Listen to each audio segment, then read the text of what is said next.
Esto es Subterfuge Radio.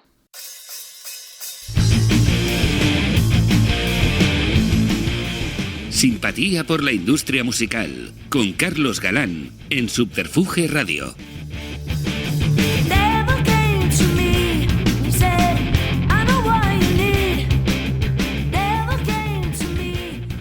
Sean ustedes bienvenidas y bienvenidos a una nueva entrega de Simpatía por la industria musical, el podcast donde apenas suena música, pero es de música todo lo que se habla, en Subterfuge Radio y emitiendo desde el estudio Alfonso Santisteban de la calle Almirante.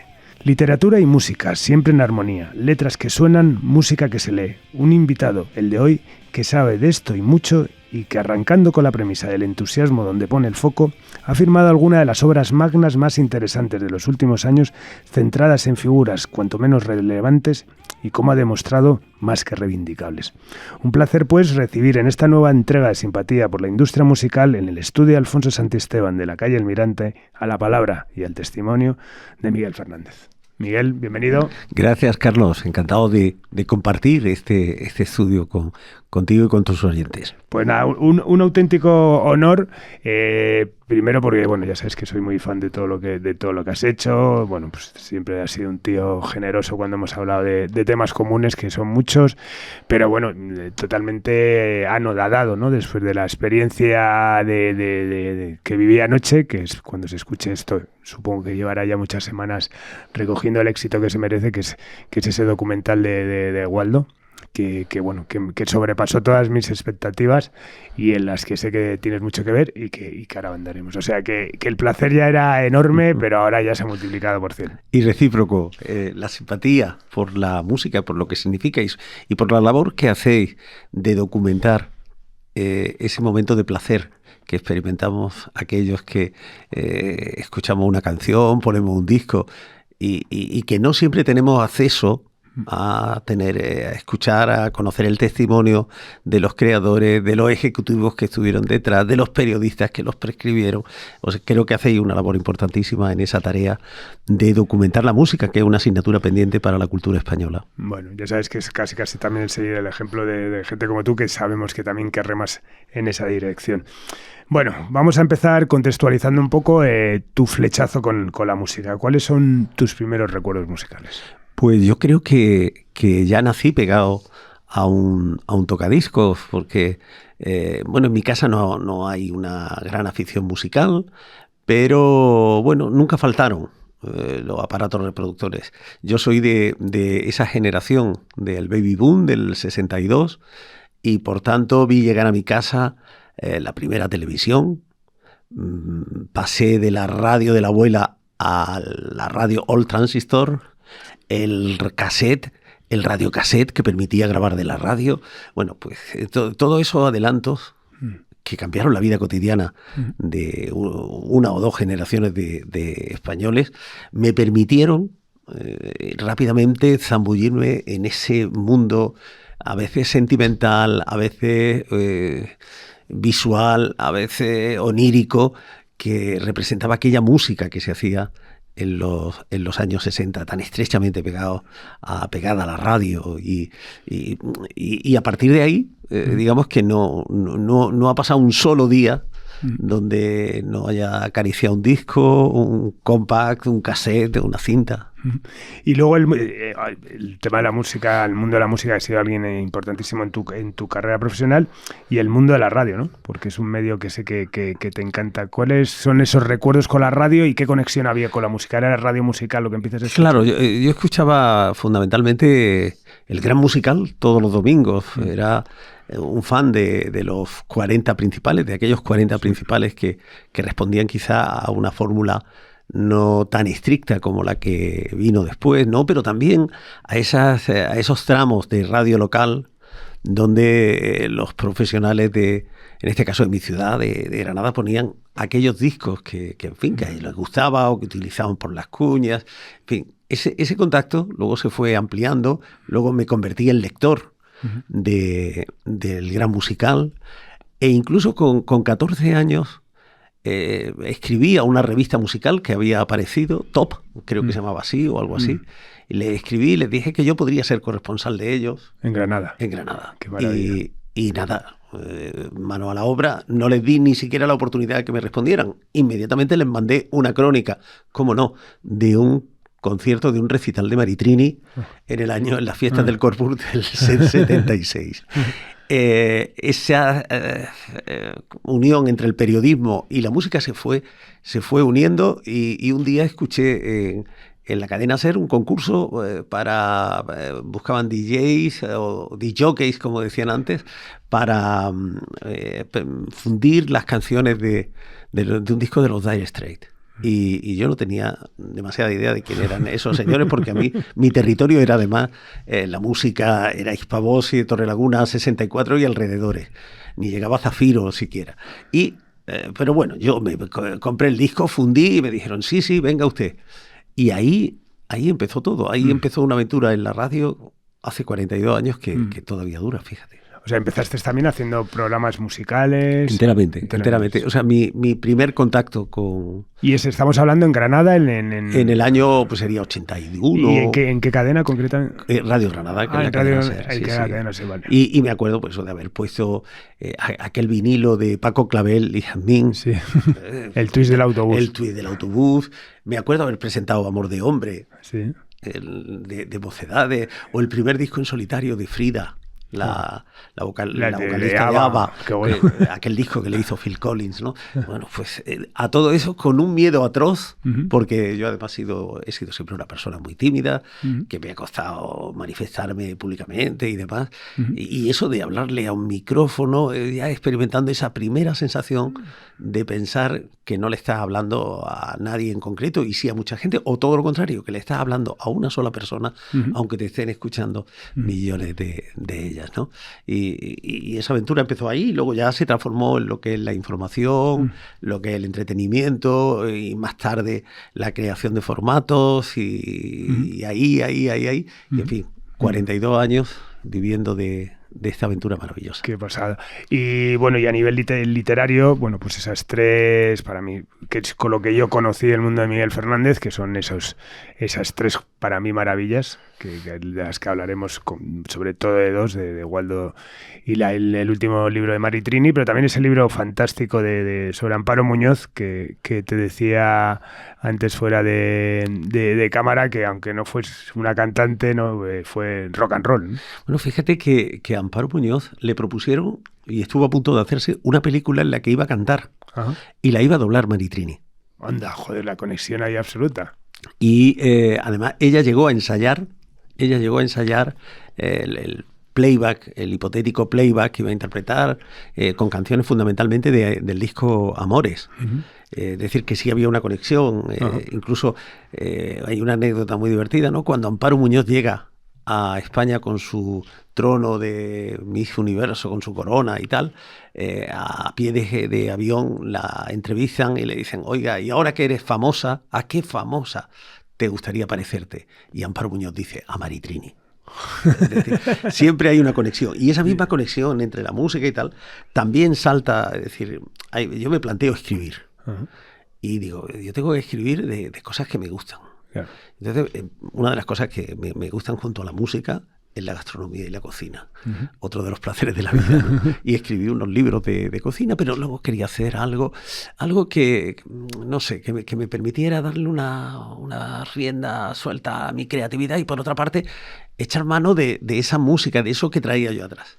Y entonces, en el año 2003 cometí una grandísima locura, que era inventar una novela que se tituló Yesterday, en la que contaba la aventura de un antihéroe gay. En aquel momento se hablaba mucho, bueno, pues aquí no había ningún efebo, sino un señor de 100 y pico kilos que comía fabada litoral y que además estaba secretamente enamorado de Rafael.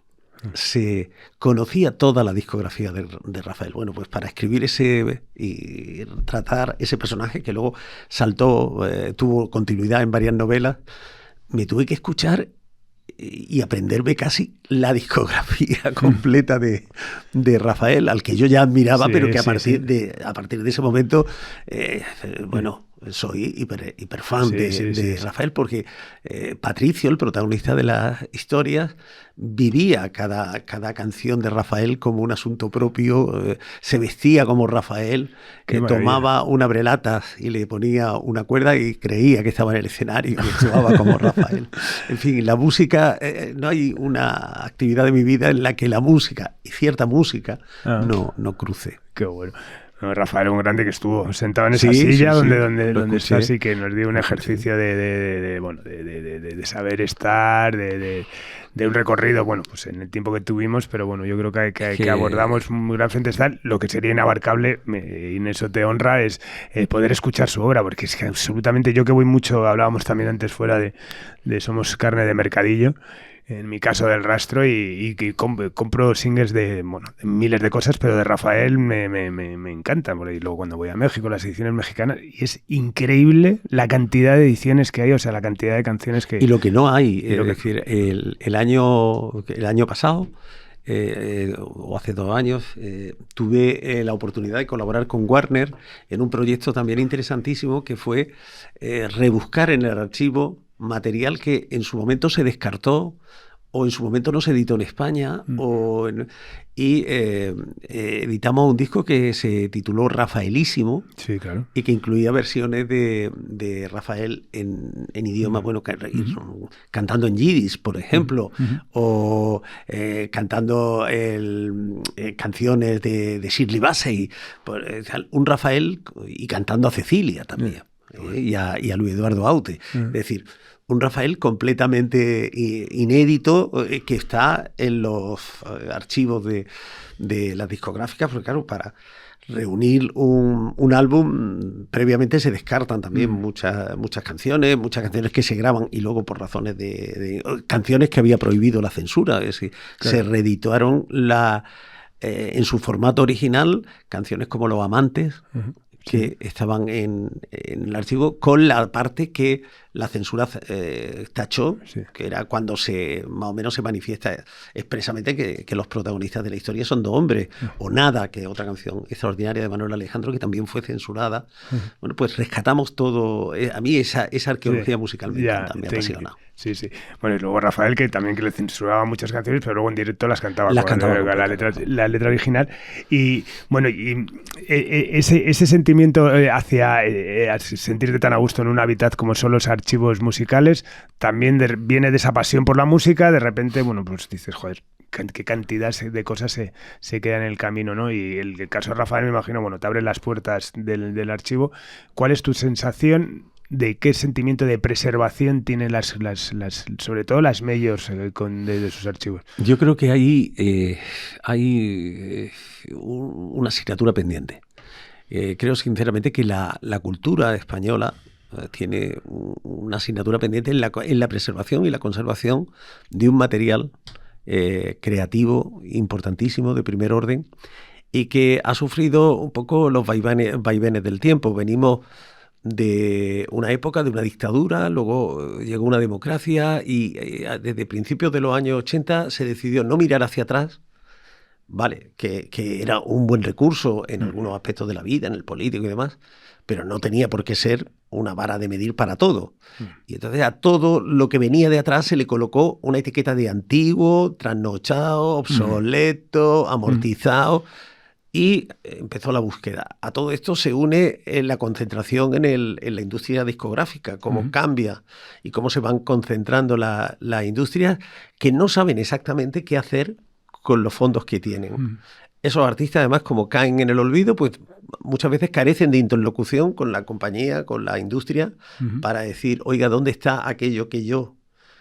Y poco a poco ese material ha ido perdiéndose, y han sido unos años muy duros, los años 80, 90 y la primera década de los 2000, donde no se le concedió valor a ese material todavía analógico, en cintas, sometida al paso del tiempo, con el peligro que eso conlleva. Entonces, no ha habido ninguna institución preocupada por decir, bueno, vamos a preservar esto. Es decir, la solución que ha ofrecido, por ejemplo, GAE con los legados, está muy bien como contenedor. Sí. Pero se queda ahí y eso muchas veces no se inventaría, no se trabaja, no se difunde. No, es decir, y mientras tanto, por razones de edad, estamos perdiendo a muchísimos creadores y muchísimo material fonográfico que forma parte de la cultura española y que tenemos el deber de transmitir a las próximas generaciones. Luego las siguientes generaciones que hagan con ello lo que crean conveniente. Pero nuestra tarea es transmitirla. No, es increíble. Yo ahora, bueno, hablábamos también fuera de esto, de la labor que creo que está haciendo la Biblioteca Nacional, que es absolutamente maravillosa, el Departamento de Música, de Registros Sonoros, o sea, cómo están apostando por esa preservación y cómo les ves sufrir también ante muchas cosas que ven incluso dificultad para catalogar ya no solamente porque existan o no, sino por la falta de documentación, ¿no? Por ejemplo, Warner, creo que fue Warner, les donó parte del archivo del catálogo de Hispavox y bueno, se han encontrado con cosas que no fueron ni publicadas. Que al final, pues eso, pues que gracias también ahora por el libro de José María Díaz de Monzón, que se pusieron en contacto con él y tal, pues con gente que va ayudando. Gente como tú, que espero en breve poneros en contacto porque estoy seguro que vas a tener muchas cosas para compartir con ellos, y de repente material que lo tienen ahí que no saben muy bien de por dónde tal. Y luego es eso, ¿no? El gran drama en Madrid se vivió hace relativamente poco, que no es de música, pero es historia, el catálogo del archivo de Cambio 16, ¿no? Que apareció en un contenedor de basura y bueno, y yo conozco gente que se llevó la foto, el negativo y el positivo de la famosa foto en la Plaza del 2 de Mayo de la chica esta en bolas así, como reivindicando la libertad en el año 75, 76, ¿no?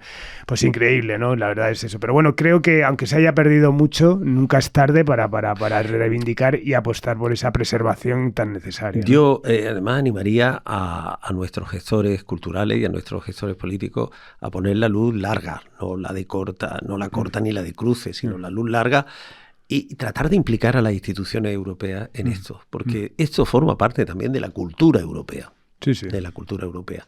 Y debería haber un plan europeo para salvar, de apoyo a la salvación y la preservación del material fonográfico o audiovisual, para que hubiera recursos y otras instituciones pudieran proceder, porque claro, si es que luego los que nos dedicamos a la investigación tenemos problemas, porque carecen también muchas veces de fuentes, han desaparecido los testigos directos de esa historia y es muy difícil volver a contar.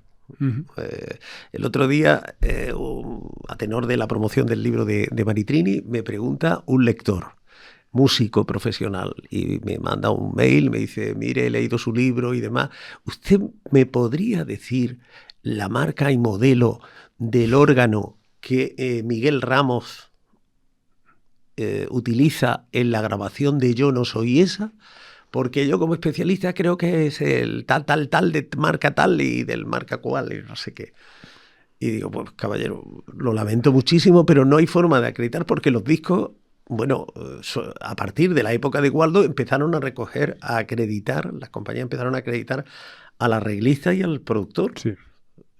Pero aparecía el intérprete, el título de la canción, con un poco de suerte los autores, y pare usted de contar. Es decir, RCA no acreditó al arreglista o a Eddie Garín en el Marinero de Luces, y tuvieron que acreditarlo en la segunda en la segunda edición, ¿no? Es decir, la industria pasaba de recoger esos datos. Y ahora hay alguien que dice, bueno, ¿y eso? Pues mire usted, no puedo decírselo. Porque Miguel Ramos murió, Hispavox cerró, y no hay forma humana de recuperar una mínima documentación sobre eso. Tú coges discos americanos y te dicen, esta canción se grabó el 4 con Sinatra, por ejemplo.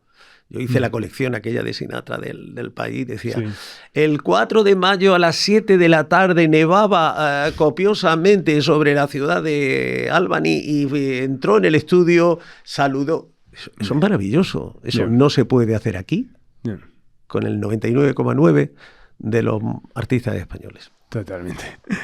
Qué fuerte. Bueno, vamos a por ello. Bueno, en el 2020, desafiando al olvido, Waldo de los Ríos, la biografía. ¿Cuándo surge el interés por Waldo Los Ríos? Bueno, estaba todo ese material ahí, en mi memoria, esa memoria sentimental. Porque tú ya eras fan, ayer descubrí, bueno, que no quiero hacer demasiado spoiler del documental porque hay que verlo, pero bueno, siempre fuiste, ¿no? Siempre... Sí, a mí me habían regalado una casete, la casete de óperas, y a mí el Nabucco me encantaba. Y luego lo interpretó Nana Mouskouri, y luego tuvo una vida muy larga, pero el primero que lo lleva al formato de la música popular es Waldo en ese disco de óperas. Y lo tenía ahí, pero yo quería contar eso, quería hablar de los años 60, de aquella generación que se encontró un país en 1960 que venía del plan de estabilización y las cartillas de racionamiento, y que llega a los 70 o a la muerte de Franco, con un país lleno de apartamentos, autovías, coches y televisión ya casi en color. Es decir, aquella gente que vivió, que era la generación, mi padre tenía 30 años en ese momento, esa generación que tenía 30 años y que hicieron cosas muy grandes, y que de alguna forma pusieron las bases para el confort y la comodidad que disfrutamos después, ¿no? Pero no sabía cómo darle forma a ese proyecto. Y estaba circulando, me había ido de vacaciones a Canadá, iba conduciendo por la autopista y un señor pone el himno a la alegría. ¿El himno a la alegría? ¿En Canadá? Sonando en una radio, y ahora en mi mal francés me parece entender que el presentador dice que se habían vendido 6 millones de discos del himno a la alegría y que había sido un hit en 65 países. Y yo digo, pero bueno, ¿y eso cómo se me ha pasado a mí? Con lo que a mí me gusta Waldo y Maritrini y Alberto Cortés, pero ¿cómo se me ha pasado a mí? Pero bueno, Waldo en España hacen un disco que se vende. Y entonces en el mismo hotel miro la Billboard y veo que en la lista de los vendedores de discos del 70, Waldo está por encima de Frank Sinatra y de los Beatles. Digo, aquello fue muy grande. Claro. Y aquello se ha perdido. Sí. Y entonces empecé a tirar de un hilo con una vocación de búsqueda musical, pensando que iba a escribir un libro de música. Encontré, todo el retazo de un tiempo, de un país, de un drama y de una serie de circunstancias, pero sí me permitió sumergirme en ese mundo que para mí era un sueño. Es decir, ¿cómo era el estudio 1, el estudio grande de Torrelaguna, 102 o 64? ¿Qué distribución tenía? ¿Cómo se llegaba al pasillo de Waldo, que estaba enfrente del de Trabucchelli? ¿Qué vida llevaba aquella gente allí? Que en fin, en una industria donde se cruzaban por los pasillos Lucero Tena, con Alaska, con Maritrini, con Rafael. Pero qué locura es esa. Es decir, aquello era Hollywood. Era el plató de la Metro. Y bueno, y a eso nadie. Entonces empecé y bueno. ¿Y cómo fue el primer planteamiento? O sea, hablas un poco también del himno de la alegría, que me parece muy, muy guay. Miguel Ríos, que también estuvo aquí sentado en tu silla, contaba la historia esa, bueno, lo que cuenta muy bien el documental, que el éxito que estuvo en un montón de países, y como hace un símil que creo que era así, como que se va de España escuchando la radio el himno de la alegría, llega a Nueva York, se levanta por la mañana, pone la radio y escucha el himno de la alegría, ¿no? El éxito global, ¿no? Ese himno de la alegría, como digamos tal, pero ¿cómo empiezas a eso? Empiezas a reconstruir toda la historia apasionante de Torrelaguna, de Hispavox, etcétera, pero a partir de ahí empiezan a salir un montón de complementos, ¿no? ¿Cómo organizas ese esquema de libro? Lo primero que hago es buscar a Isabel Pisano, porque yo sospecho o creo, que luego no fue así, que ella guardaba el inmenso archivo de Waldo, es decir, que ella obtendría material y que de alguna forma... Y tenemos una conversación muy emotiva, muy cercana, pese a que nos estábamos conociendo en ese momento, y ella me desliza una pregunta que actúa de revulsivo. Bueno, y tú ya que has mirado dime, ¿por qué se suicidó Waldo? Te lo pregunta ella. Me lo pregunta. Joder. Y yo no sé responderle. Entonces, eso actúa en mí de revulsivo, porque pienso que para la siguiente vez que nos veamos o hablemos, yo tengo que llevar alguna clave. alguna clave. Pero la gente, sobre todo gente de la música, a la que empiezo a llamar, hay quien directamente no se pone. Cuando digo, no, te llamo para hablar de Waldo, adiós. Así, directamente. Hay quien me dice, pero de Waldo te interesa la muerte solo, ¿verdad? Pues no. Pero y empiezo a encontrar que hay un tabú detrás, que hay algo que de lo que nadie quiere hablar, de lo que nadie quiere hablar. Y después empiezo a observar que algunas de esas reacciones también tienen que ver con una mala relación o un mal recuerdo de Waldo por temas de liquidación de derechos, de honorarios. Es decir, Waldo empieza a tomar consistencia humana, empieza a dejar de ser un personaje etéreo y demás, y empieza a encontrar el Waldo humano. Por ejemplo, que era una persona a la que le interesaba mucho, sí, el arte y la música, muchísimo, pero también sus honorarios. Claro. Es decir, él sabía que su trabajo valía, tenía un coste y valía. Y no le importaba, es decir, y con Hispavox hace 2 contratos, fuerza a la compañía que le hagan 2 contratos, uno en exclusiva para ellos, como Waldo de los Ríos, pero un segundo con libertad para trabajar con otras compañías como Fran Ferrar, Serie A y Serie B, pero facturo las 2. Aquí no hay. Y tiene, por ejemplo, una discusión que casi le cuesta la amistad con Alberto Cortés, porque Alberto Cortés quiere hacer ese espectáculo cantando a los poetas, el primero que lo hace, cantando a los poetas españoles y demás, y le dice, Waldo, vamos a trabajar. Y dice, Waldo, sí, pero esto vale 200.000 pesetas. Y dice, hombre, Waldo, somos amigos. Y dice, mira, tú y yo, a efectos de trabajo y de música, no somos amigos ni nada, porque yo no tengo amigos aquí. Claro. Entonces, mucho venía de todo eso. O sea, y ya empiezo a encontrar esas otras tensiones que hay en la industria. Claro. Los recelos. Es decir, la amistad entre Waldo y Trabuchelli fue siempre tan idílica. Pues parece que no. Y, por ejemplo, una de los pequeños disgustos que Waldo se llevó es no haber firmado como autor y ponente, cobrar el famoso En un mundo nuevo de Carina. Tuvieron sus tensiones y demás porque Waldo consideraba que él debía aparecer también como autor, como había hecho Trabuchelli. O sea, la canción la compuso Tony Luz, luego la firmó también Trabuchelli porque introdujo elementos en la música y Waldo decía, no, pero es que el arreglo, ese aire de pasacalle, de gran marcha, de tal, eso lo he hecho yo y por tanto, yo además de arreglista, quiero una parte, ¿no? Claro. En fin, esos entresijos de la industria, esas rivalidades que también conformaban al personaje. Y ya por último, pues, ese gran drama humano que suponía vivir una vida que no era la suya. Bueno, es increíble, joder, aparte, bueno, ya leí el libro, lo he leído 2 veces y me encantó y ahora ya entiendo todavía muchísimo más, además, lo de Desafiando al Olvido, ¿no? Porque al final, es eso, estamos hablando de una historia, claro, vuelvo a lo mismo, leyendo tu libro, viendo el documental ayer, joder, todo lo que hizo este tío, ¿no? Y hasta la mala suerte, ¿no? Por llamarlo de alguna manera, de cuando se suicida, ese día es el accidente de los rodeos de Canarias, ¿no? Donde mueren 500 personas, por lo cual, aunque era un tío muy popular en España, claro, ante una noticia de 500 víctimas, eso, ¿no? Hasta en eso tiene un punto tal eso.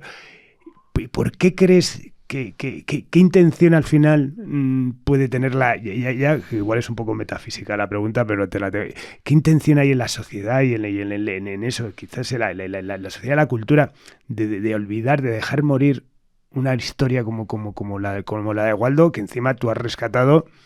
Y vuelvo a lo mismo, también, bueno, vamos a intentar hacer poco spoiler, ¿no? Pero bueno, seguro que cuando salga esto ya la habrá visto todo el mundo, ¿no? Ese, lo que hablabas, ¿no? De vivir en un cuerpo o sea, vivir una vida que no era la suya, pues nunca pudo reconocer su homosexualidad de manera pública y vivirla libremente, ¿no?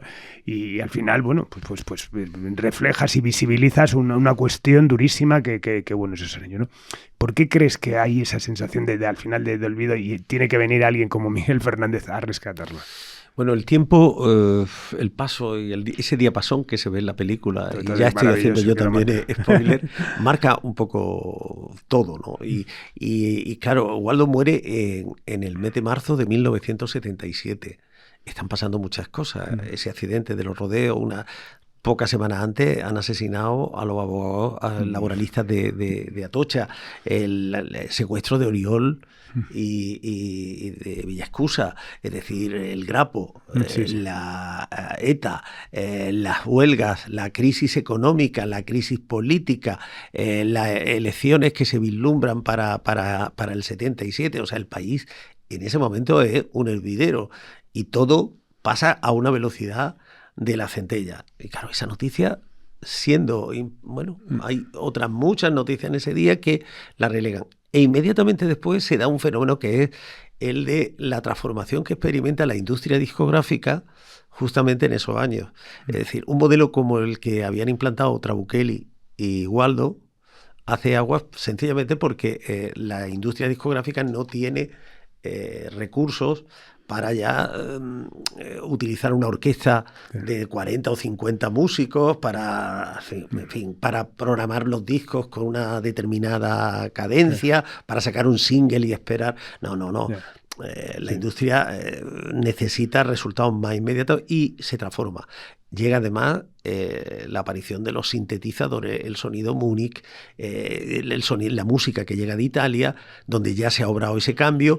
Y ¿qué pasa? Que lo de Waldo, como Waldo no tiene la oportunidad de crecer y renovarse, que yo estoy seguro que se hubiera renovado porque a él le apasionaba todos los artilugios electrónicos. Totalmente. Se había comprado, segurísimo que él ya habría encargado un ordenador y demás. Pero ¿qué ocurrió? Que todo eso empezó. Como eso se lo traslada la industria a los consumidores y demás, que empiezan a escuchar unos sonidos distintos. Hay dos artistas que creo que simbolizan muy bien, incluso tres, esa transición, que son Perales, Paloma San Basilio o Rafael.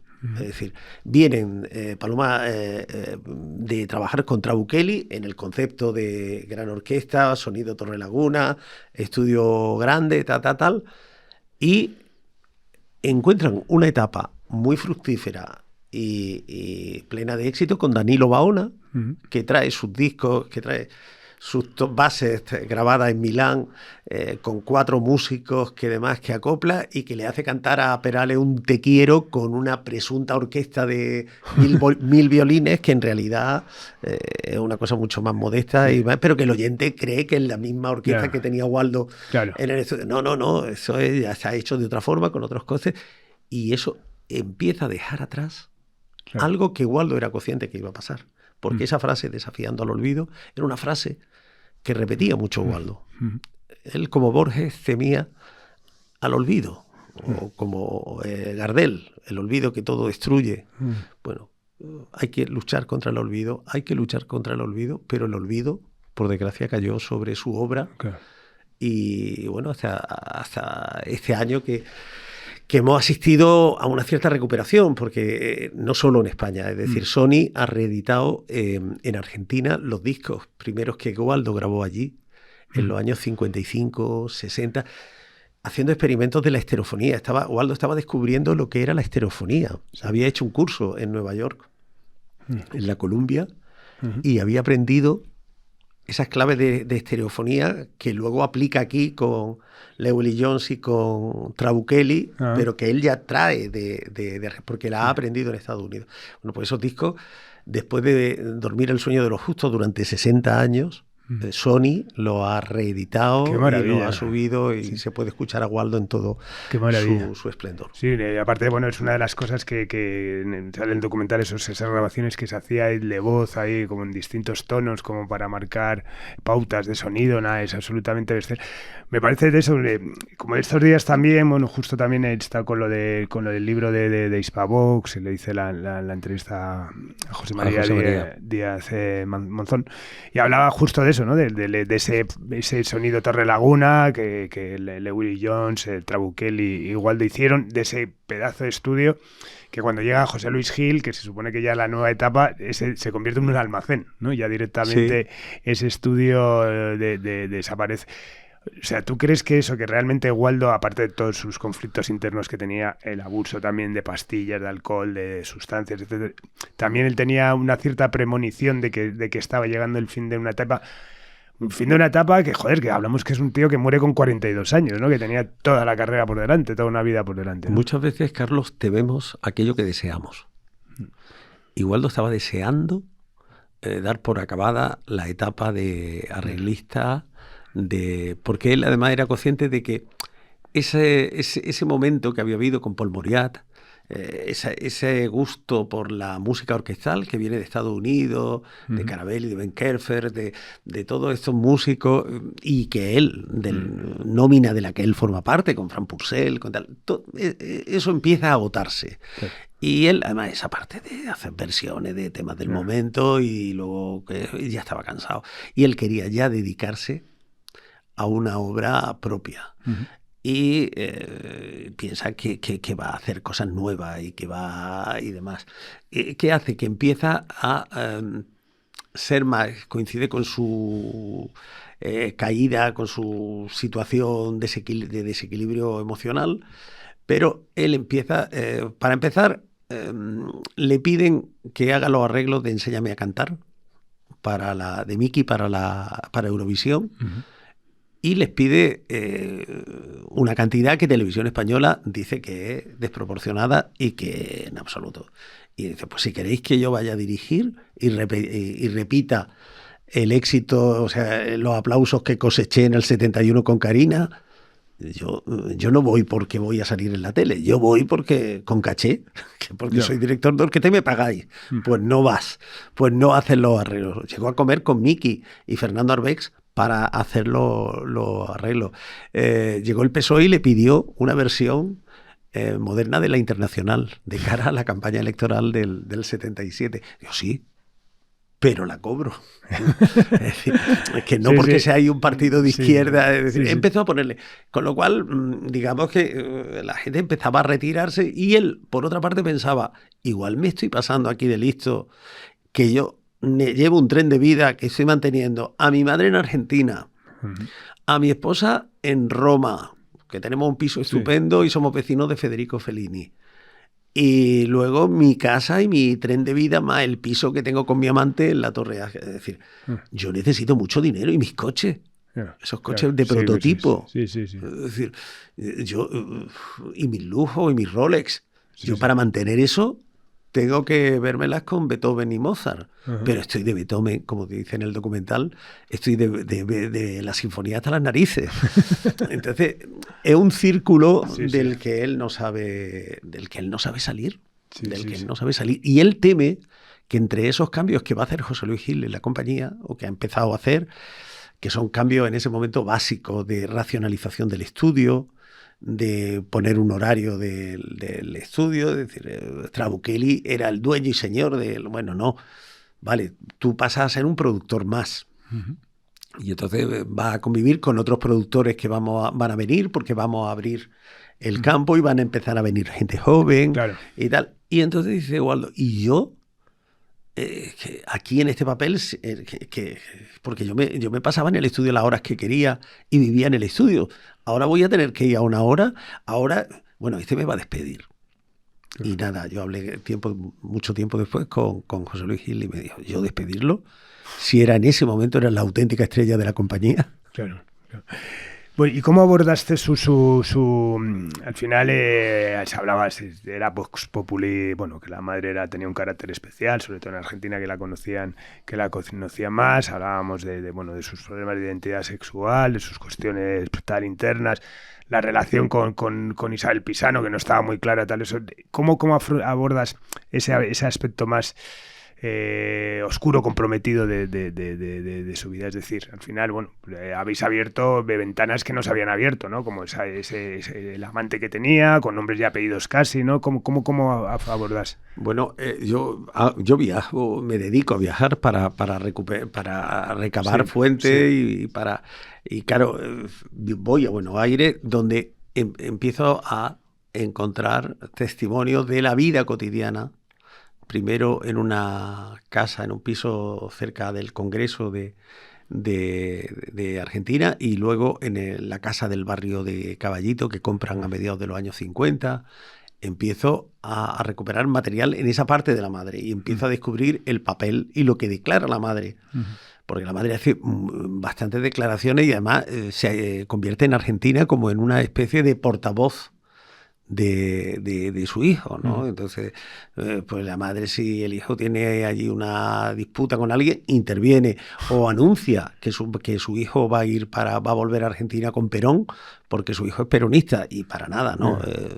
Waldo sentía aversión por Perón y nada, pero la madre lo anuncia porque ella había sido amiga de Evita. Y entonces la madre, una señora que está en todas las salsas, y por ahí empiezo a ver ese edipazo que condiciona su vida. Y luego, en la fase más cercana, como me daban con la puerta en las narices, como la gente no quería hablar, pensé, tiene que haber una fuente incuestionable, que es el sumario. Claro. Y ahí se inicia una aventura que daría para otro libro, de conseguir el sumario que se instruyó tras la muerte de Waldo. Claro, el país en ese momento, ya hemos comentado que tenía una noción de inseguridad, y entonces la orden que viene de arriba es: esto lo aclaramos rápidamente porque no podemos, encima de todo lo que tenemos, ahora no nos puede salir un personaje popular muerto en extrañas circunstancias o asesinado. Así que me lo aclaráis ya. Y la policía, en poquísimos días, toma declaración como a medio centenar de personas por la vía expeditiva, o sea, gente que se presentaba en la Capilla Ardiente o en el tanatorio y los montaban en un coche de patrulla, iban directamente a la Puerta del Sol y cantaban. De cuándo, de cómo, de qué, y claro, cantaban. Y claro, ahí ya había una realidad incuestionable. Ese rumor, ese run que había sobre la homosexualidad de Waldo, Isabel lo había tajado siempre con pleitos. Sí. Había puesto querellas directamente. No quería que se hablara de eso, aunque ella sí habló de eso en algunos de sus libros. Entonces, yo hablé con ella y le digo: bueno, Isabel, mira lo que dice. Dice la policía, y además, el día que tú llegas de Roma, la policía te cita en la Puerta del Sol y te entrega todo lo que ha instruido. Y el dinero que había encontrado. Y todo el informe del forense y tal, y tú firmas que te lo han contado y que lo has recibido. Luego tú conocías la historia, porque me preguntaste ¿por qué se suicidó Waldo? Si tú lo sabías, aquí te lo dice. Y ahora, dicho esto, ¿me vas a poner una querella? Y ella me dijo: no te voy a poner una querella. ¿Y por qué se la pusiste a los otros? Es porque estaba enfadado. Qué fuerte. Sí. Bueno, yo tuve, como sabes, oportunidad de conocerla cuando hicimos la edición de ¿Quién puede matar a un niño?, la primera, la del 2001, y era un tema absolutamente tabú. O sea, no se podía entrar ahí en ningún momento. Vamos, tampoco era mi intención. Yo iba directamente. Bueno, quería haber editado ese disco. Me hubiese encantado poder editar más cosas. Hablábamos antes de La Residencia y, bueno, de mucha obra que tú encima has tenido la suerte de acceder y de rescatar incluso cosas para el documental. ¿Con qué archivos has podido contar? Bueno, hablas del sumario, que creo que es importantísimo para vislumbrar lo que pasó, pero a nivel de eso, hablabas en Argentina, ¿accediste a algún archivo físico o simplemente fueron entrevistas? De todo tipo. Hubo... Hay coleccionistas, especialistas en Waldo de los Ríos. Y amigos. Y amigos, porque allí se desmontó también la Casa de la Madre. La Casa de la Madre hoy en día es un sitio de estos donde celebran los cumpleaños de los críos. Sí. Es decir, que y se desmontó todo aquello sin herederos directos, sin nadie. Yeah. Y entonces eso pasó a manos de amigos. Las cintas, esas cintas que mandaba Waldo. Y entonces hubo amigos que generosamente dijeron: oye, aquí tiene, mira, pues el relato entre madre. Y luego, cuando aparecen Charlie Arnaiz y Alberto Ortega y dicen: queremos hacer un documental de esta forma, me dicen algo que a mí deseaba oír en ese momento. Es decir, queremos hacer un documental, pero sin que haya gente sentada. Que no sea el clásico documental de gente que aparece sentada con un fondo y que te para. De alguna forma. Nosotros queremos darle un tratamiento. Va a haber fuentes, y va a haber voces, y va a tal, pero van a tener un tratamiento singular, como comprobarán los amigos que vayan a ver la película, ¿no? Y eso me encanta. Y dice, pero tenemos que ampliar además esa búsqueda documental, porque el documental necesita, o sea, el audiovisual necesita todavía mucho más material que un libro. Aquí no cabe el entrecomillado, claro. Hay que escucharlo, hay que verlo. Y ellos hacen una campaña, hacen un trabajo magnífico. Están esas imágenes inéditas del Festival de Eurovisión del 71, por ejemplo, o de actuaciones de Waldo en la televisión alemana, en la italiana. Es decir, hacen un trabajo magnífico. Y yo aporto lo que tengo hasta ese momento, y también nos llegan algunas aportaciones. Y luego, eso que hemos comentado al principio de la conversación, ese material que hay flotando por ahí, de Waldo, de tantísimos artistas que pueden encontrar en páginas de compraventa y tal, y que se venden o en un mercadillo, ¿no? Y que están ahí. Bueno, pues nos dedicamos a peinar ese tipo de publicaciones, y salió todo, más luego el inmenso archivo de Televisión Española, que sigue siendo, pues, la principal fuente, yo creo, para un audiovisual. Y en esas famosas cajas que se hablan, de esas cajas de que tenía Isabel Pisano, ahí es donde están también todos los Super 8 de producción propia, es ahí donde aparecen. También... Eso es que porque luego, en fin, la situación con Isabel fue desdichada, ella enfermó. Ignoro el proceso judicial que siguió después, qué ocurrió con sus cosas. Pero en esa hay muchos artistas en la misma situación, es decir, gente que ha muerto y que no hay forma de rastrear su legado, con grabaciones que se han perdido o discográficas que han quebrado y que no se sabe ahora en manos de quién, y quién puede reproducir eso o quién no. Hay un vacío importantísimo. Algo de eso también me ha ocurrido con Maritrini, ¿no? Claro. Maritrini hemos encontrado en los archivos de Warner, coincidiendo con el libro, hemos encontrado algunas grabaciones. Creo que debe haber más, pero hemos encontrado, por ejemplo, una versión de Ayer, la versión original de Ayer, que para burlar a la censura presentaron en francés. Ajá. Y que obviamente no coló, porque la censura detectó donde... Y además es muy emotiva porque está Waldo al piano, y Waldo explica. Entonces, esa la hemos recuperado en este disco que ha salido coincidiendo con el disco, y el que yo también he seleccionado el material y he hecho una pequeña guía de lectura. O un trabajo con Augusto Algueró, que es maravilloso, para la película Experiencia Prematrimonial. Una canción que se editó, pero se editó producida por Rafael Trabuquelí y arreglada por Miguel Ramos. El trabajo con Augusto Algueró no se tocó, y estaba ahí y existía. Y es maravilloso, porque hay un diálogo entre Maritrini y la orquesta de Algueró perfectamente maravilloso y demás. Y yo creo que...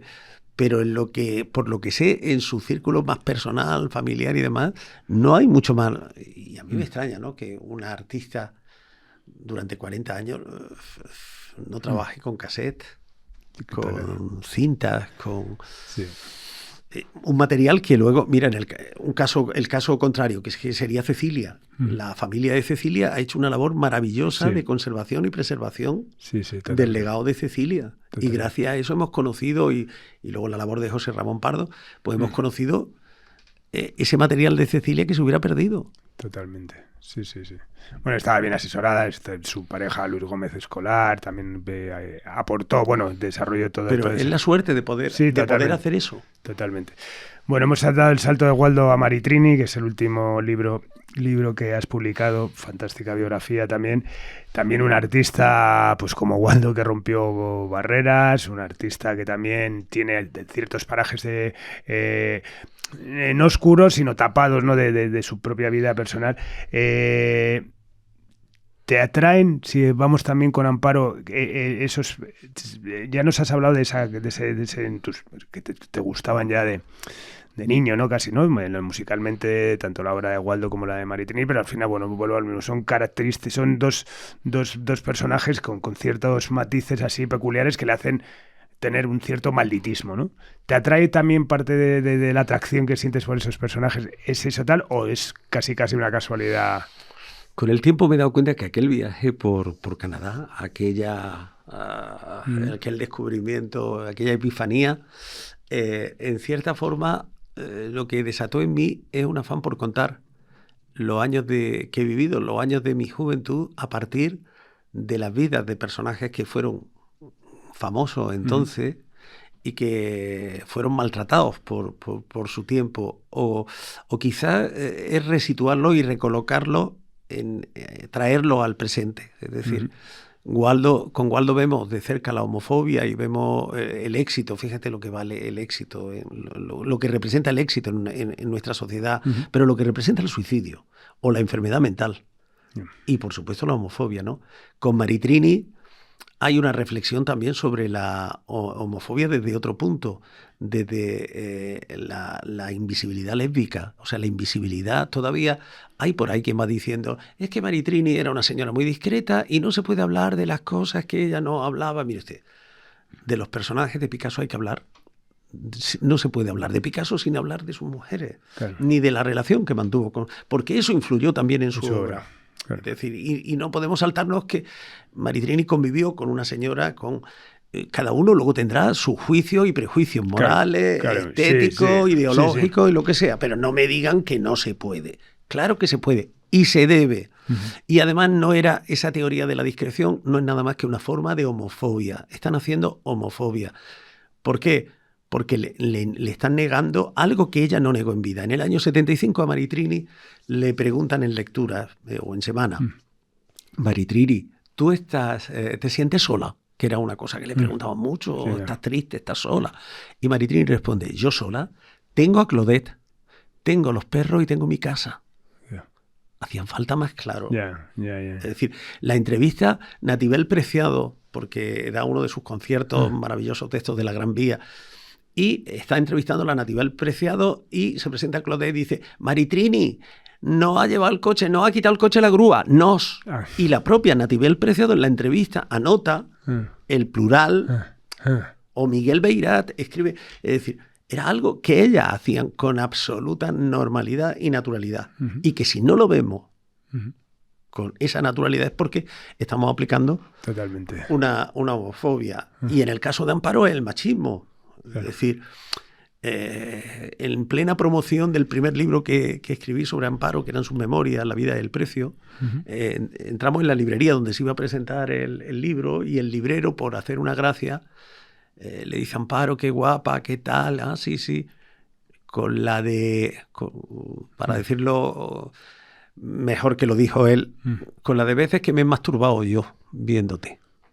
Y nos quedamos, pero ¿cómo? Es decir, Sí, claro, bueno, sí. Es el país machista que fuimos, que obligó a las mujeres a dejar sus puestos de trabajo para casarse, que condicionó la vida de la mujer en función del marido. Esos han sido mis temas. Ahora, el año que viene, volveremos a publicar otro personaje y otra historia sobre la coherencia política y la coherencia ideológica más que política. Es decir, qué difícil ha sido ser coherente con aquello que creímos y que pensamos en el año 74, en el 73 y en el 80 y en el 15M y en el 8M.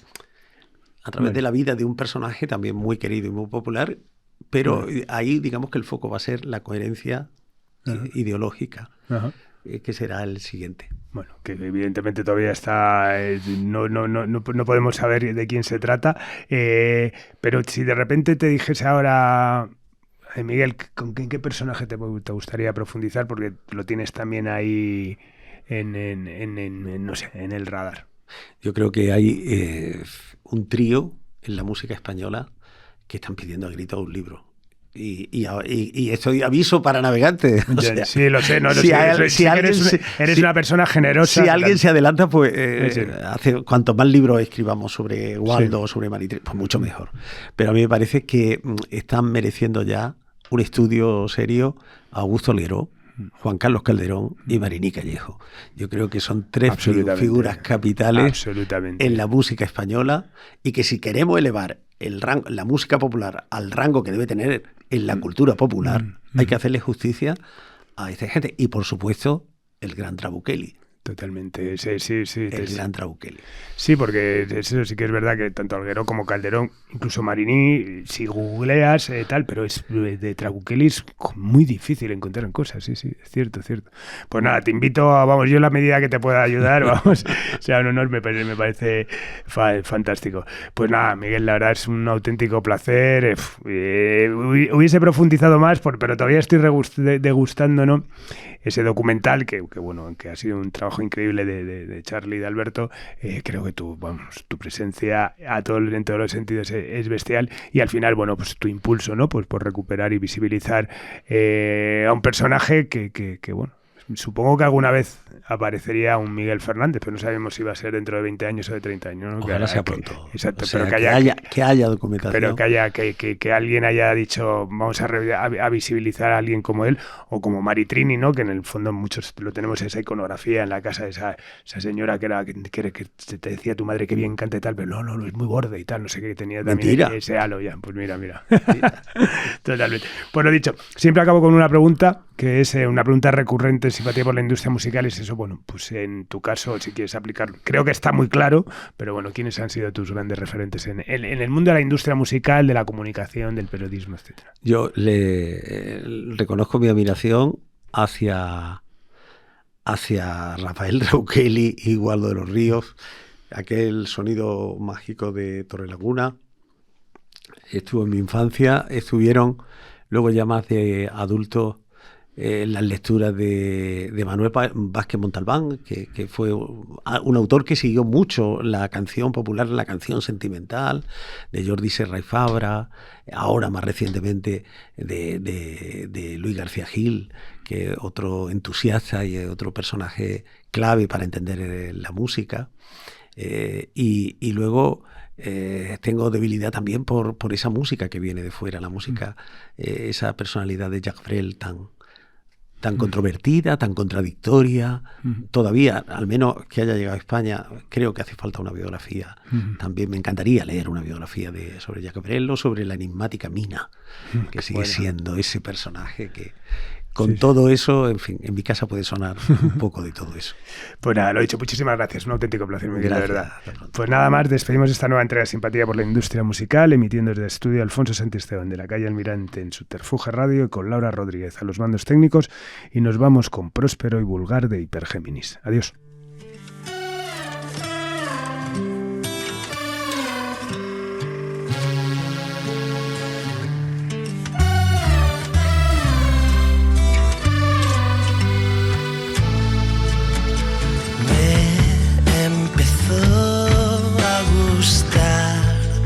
Cuando no decías nada y empezabas a amainar, mirando al frente en la pantalla, me empezaba a gustar acompañarte en tu pesar.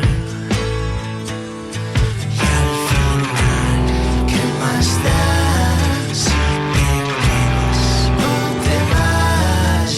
Que sé.